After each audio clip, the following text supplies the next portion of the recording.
Selamlar, kanalıma hoş geldiniz. Bugün ne yapacağız? Bugün yeşil fasulye yemeği yapacağız ama benim usulümle yapacağız. Aşırı lezzetli olan bir yemek yapacağız arkadaşlar. Şöyle burada benim fasulyelerim var. Pazardan aldım. Ne kadar?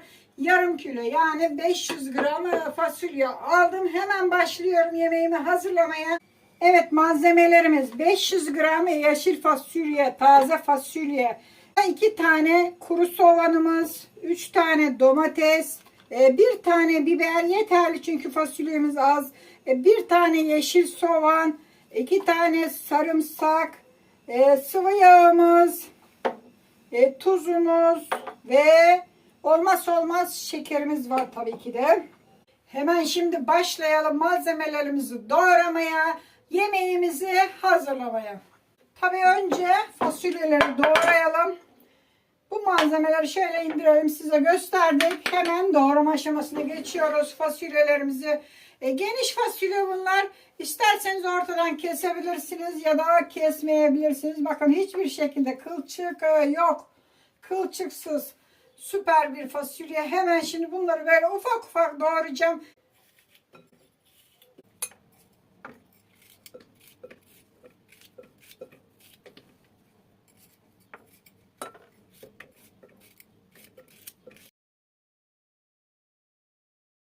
Evet, fasulyeleri doğradık. Şimdi soğanları doğrayacağız. Ben yine elimde hemen doğrayacağım. Şöyle çentme yöntemiyle, hiç kesme tahtası falan aramadan şöyle çizikleri atıyorum. Bakın çok kolay.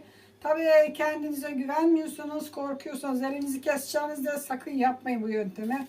Siz yine kesme tahtasında bildiğiniz gibi yapın. Şu şekilde doğruyoruz.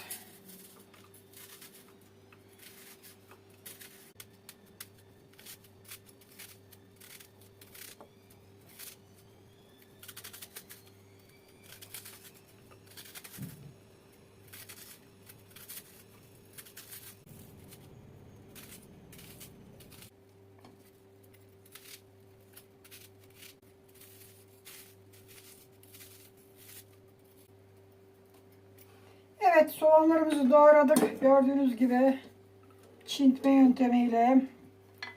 Şimdi üzerine biberi doğruyoruz. Yine ufak ufak şöyle kesiyorum dörde ve ufak ufak yine.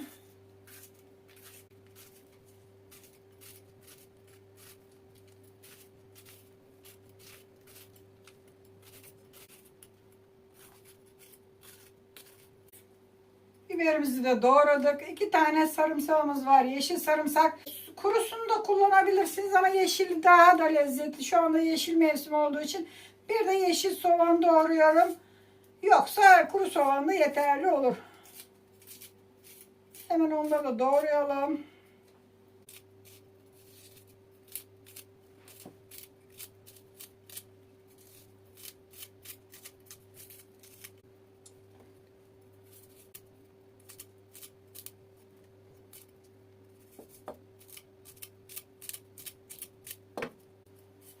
Evet, sarımsaklarımızı da doğradık. Soğan, sarımsak, biber, bunlar hazır. Şimdi domateslerimize sıra geldi. Domateslerin ben kabuklarını soyarak yemeğe kullanacağım. Şöyle kabuklarını soyuyorum. Soymak istemezseniz kabuklu da tabii ki de pişirirsiniz.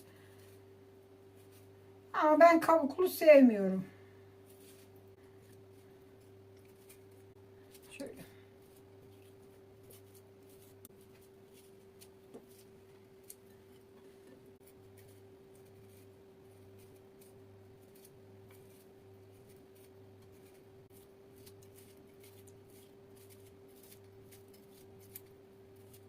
Evet, yemeğin tüm malzemelerini doğradık, hazırladık. Şimdi ne yapacağız? Pişirme aşamasına geçeceğiz.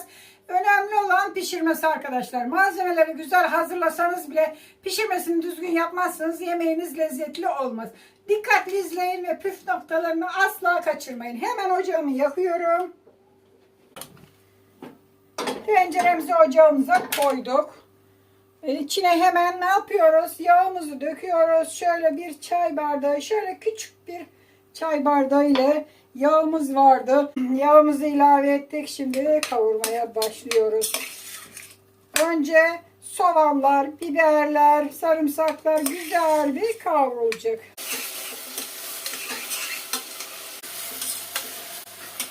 Biberler, soğanlar, sarımsaklar biraz kavruldu.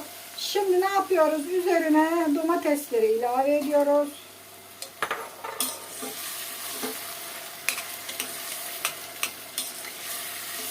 Onlar da biraz kavrulacak.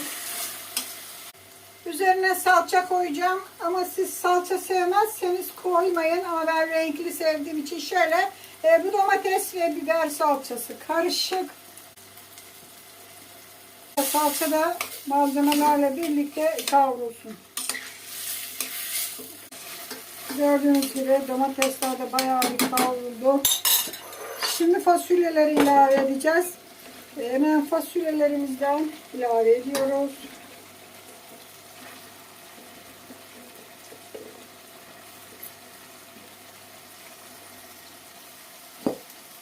Üzerine tuz ilavesini yapacağız. Sebzelerde genelde tuzunu önceden ilave edin. Şöyle göz ayarı. Eğer az gelirse biraz daha ilave edeceğim. Karıştıralım. Burada da benim şekerim var. Hemen onu da ölçelim. Şöyle ne kadar? Bakın şöyle bir yemek kaşığı. Esas bunun püf noktası budur. Çok lezzet verir. Çünkü sebzelerin kendine has acıları olduğu için bu şeker bunu alacaktır. Bu şekilde kavuracağız. Hemen kapağını kapatalım. Kapağı kapalı bir şekilde kavurması daha kolay olacak. Bu şekilde azıcık arada açacağız. Kapağını karıştırıp tekrar kapatacağız. Bir bakalım. Oo. Gördüğünüz gibi şu anda kavrulma aşamasında. Şöyle karıştırıyoruz. Bir de tutmaması için tabii ki de. Devam edecek. Henüz suyunu koymayacağız. Bu kendi kendine yağında, domateslerin suyunda güzel bir kavrulacak. Kapatalım. Bir bakalım yine. Bakın domatesler bayağı bir su saldı. Şimdi bu su tamamen bitene kadar kavuracağız arkadaşlar. Şu anda biraz su var henüz. Yağ, suyu azalacak. Fasulyeler içine çekecek ki yumuşayacak, daha da lezzetlenecek. Kapatıyoruz, devam ediyoruz kavurmaya. Bakalım yine bir 5 dakikadır kavurduk arkadaşlar. Belki daha da geçti. Bakın şu anda bayağı suyu gitti. Artık yapışma riski olmaya başladı. Hemen suyunu ilave ediyoruz. Suyu sıcak, soğuk hiç fark etmez. Hemen döküyoruz. Şöyle kontrollü bir şekilde dökeceğiz ki şimdi bakın fasulyelerin üzerine çıkması lazım. Her zaman yemeğin suyu bir fasulyede değil, tüm yemeklerde genelde biraz üst kısmı çıkması lazım ilk aşamada. Eğer pişmezse tekrar ilave edeceğiz ama o zaman ne yapacağız? Sıcak su ilave edeceğiz. Şimdi soğuk koyduk ama pişmezse sıcak su ilave edeceğiz. Biraz daha dökelim. Evet, tamamdır. Bu kadar yeterli. Şöyle gösterelim. Bakın. Çok az üstüne çıkardık suyu. Şimdi bu şekilde pişsin. Kapatalım kapağını. Suyunu da verdik. Bir 15 dakika bu şekilde pişireceğiz. Daha sonra kontrol edeceğiz. Kontrollü pişirin her zaman yemeklerinizi. Eğer pişmemiş olursa, çünkü bunlar tam yaz fasulyesi değil, henüz seralarda yetişen fasulyelerden, biraz su daha ilave edebiliriz. Ama pişerse hiç gerek yok. Yemeğimize bir bakalım. Oo, süper süper. Bakın şu anda fasulyeler pişmek üzere. Şöyle. Oo. Görüyorsunuz mu? Ne kadar güzel olduğunu. Şu anda pişmek üzere. 1-2 dakika daha kaynasın. Ocağımızı kapatacağız. Evet. Artık yemeğimiz pişti. Fasulyelerimiz. Şöyle bir daha gösterelim ve ocağımızı kapatalım. Görüyorsunuz mu? Çok az suyu var. Tamamen çekmesini beklemedim. İsterseniz tabii ki de tamamen çektirebilirsiniz. Biz ekmeğimizi banarak yemeyi sevdiğimiz için biraz suyu olması her zaman için iyidir. Şu anda yemeğimiz pişti. Ocağımızı kapatıyoruz. Yemeğimizi pişirdik. Şimdi hemen servisini hep birlikte yapalım. Şöyle bir karıştıralım. Bakın süper oldu var ya.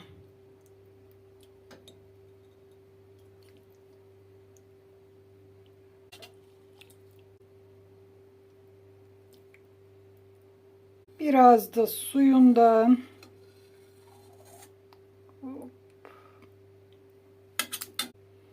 Evet.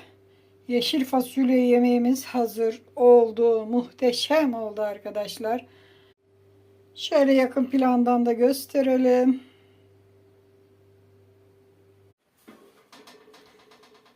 Evet, yemeğimizi pişirdik. Tadına tuzuna bakmadan olur mu? Her zaman bakıyorum. Sizler için yine bakacağım.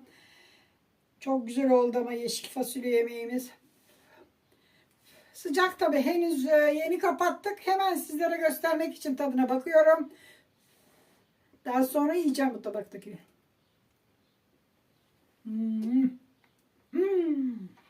Özlemişim, çok güzel olmuş. Arkadaşlar, fasulyenin yanına ne gider?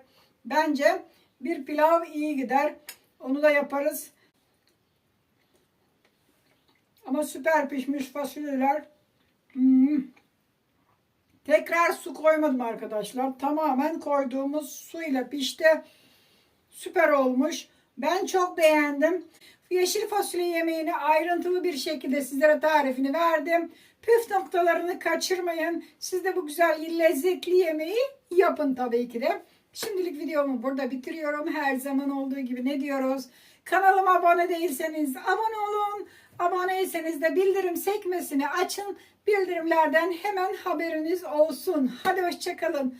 Kendinize iyi bakın. Sağlıcakla kalın. Yine güzel tariflerde görüşmek üzere.